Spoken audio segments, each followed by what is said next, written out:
Ya, kita lanjutkan ke pembahasan tentang deret volta. Apa itu deret volta? Deret volta adalah deret yang disusun berdasarkan kenaikan harga EN0. Dari kiri ke kanan, harga EN0 makin besar. Apa saja unsur-unsurnya? Kalau Baginda Kaisar nanti meninggal, alamana zaman Kerajaan Firaun, Sidi Coklat, Nabi Sulaiman, pemberantas buta huruf, singkatan bikin bingung, cupuk hangus, agak pahit, au. Ya, itu cara mudah untuk menghafalkannya. Nah, bagaimana keteraturannya? Ya, sesuai dengan pengertian dari E0 itu sendiri. E0 adalah potensial reduksi standar, kemampuan untuk mengalami reduksi. Sehingga dari kiri ke kanan, logamnya secara teratur makin mudah tereduksi. Jadi intinya ya, ke kanan itu makin mudah tereduksi. Kemudian ke kanan makin tidak reaktif. Artinya stabil berbentuk logam. Sebagai contoh misalnya besi Fe kita bandingkan dengan emas. Besi dan emas itu sama-sama logam, sama-sama mengkilap, sama-sama bagus kalau masih baru. Tetapi kenapa kita tidak menggunakan besi sebagai kalung misalnya? Ayo, ada yang tahu nggak? Kenapa kita pakai emas? Besi berat bu, ya emas juga berat. Kalau misalnya sama-sama 1 kilo, ya sama beratnya. Karena besi lebih mudah berkarat daripada emas. Gitu. Yang sebelah kiri dengan yang sebelah kanan, mana yang mudah tereduksi? Maka yang sebelah kanan mudah tereduksi. Tereduksi itu artinya stabil dalam bentuk logam. Yang sebelah kiri otomatis akan lebih mudah teroksidasi.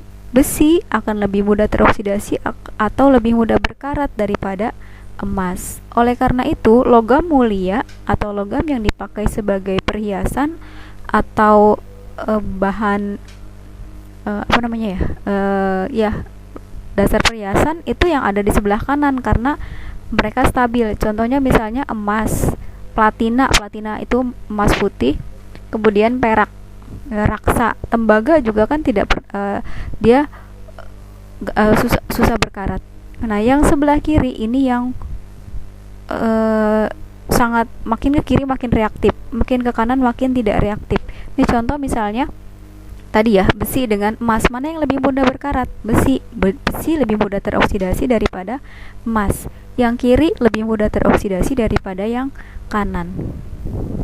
Gitu. Sehingga dari gambar sini, dari deret ini saja bisa kita ketahui misalnya ada Mg ketemu besi, mana yang lebih mudah berkarat atau mengalami oksidasi? Ya pasti yang sebelah kiri yang lebih mudah mengalami oksidasi daripada yang sebelah kanan. Yang sebelah kanan mudah reduksi, yang sebelah kiri lebih mudah teroksidasi. Jadi kalau ada Mg ketemu Fe, maka Mg akan mengalami oksidasi, Fe akan mengalami reduksi.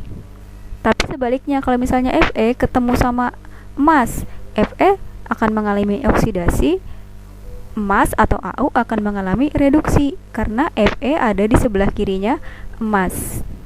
Nah, ini adalah contoh cara singkat untuk mengetahui ketika ada dua buah logam digabungkan akan membentuk sel volta, mana yang oksidasi, mana yang reduksi.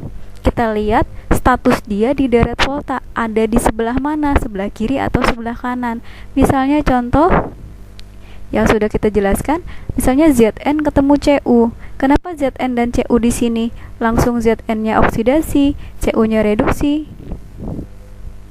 Ya iya, itu lihat nilai E0-nya. E0 yang besar mengalami reduksi, E0 yang kecil mengalami oksidasi. Itu kalau E0-nya harganya kita tahu. Tapi kalau harga E0-nya nggak tahu, kita pakai bantuan hafalan deret volta. Coba perhatikan, Cu adanya di, nah ini Cu adanya di kanan, Zn adanya di kiri. Di kiri akan mengalami oksidasi otomatis. Cu yang sebelah kanan akan mengalami reduksi gitu. Jadi tanpa melihat harga-harga nol, kalau kita bisa menghafal deret volta, maka kita bisa memastikan bahwa Zn itu adanya di anode, Cu adanya di katode.